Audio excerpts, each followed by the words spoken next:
Hi అండి, welcome back to our channel. ఈరోజు మస్తుగా వీడియోలు తీద్దాం అనుకున్నాను, అస్సలు కుదరలేదు. ఎందుకంటే తల దిమ్ అంటుంది. మా అక్క వచ్చింది, రేపు సండే కదా, మస్తుగా క్లాస్ పీకిపోయింది.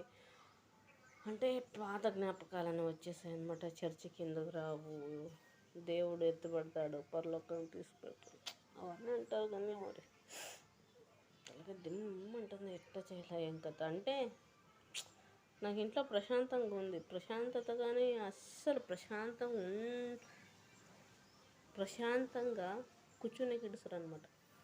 క్లాస్ పీక్తూనే ఉంటారు. ఏం చేయాలో అర్థం కాదు. తల నొప్పిస్తుంది. అన్నం తినబిద్ది కాదు, పనే చేయబిద్ది కాదు.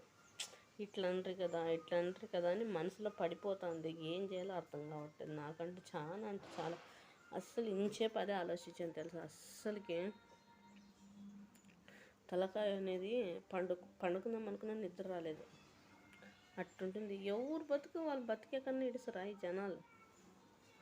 ఆడ ప్రశాంతంగా ఉంటుందో ఆడే ఉంటాం. ఇప్పుడు నీకు గుడికి పోవాలని ఉంటుందా, పోవాలా. చర్చికి పోవాలని ఉంటుందా, పోవాలా. అయిపోయి ఇప్పుడు మళ్ళీ మనకి ఆ ప్లేస్లో నెమ్మది దొరుకుతుందో ఆ ప్లేస్కి పోయి కొంచెం ప్రశాంతంగా కూర్చుంటే చాలు.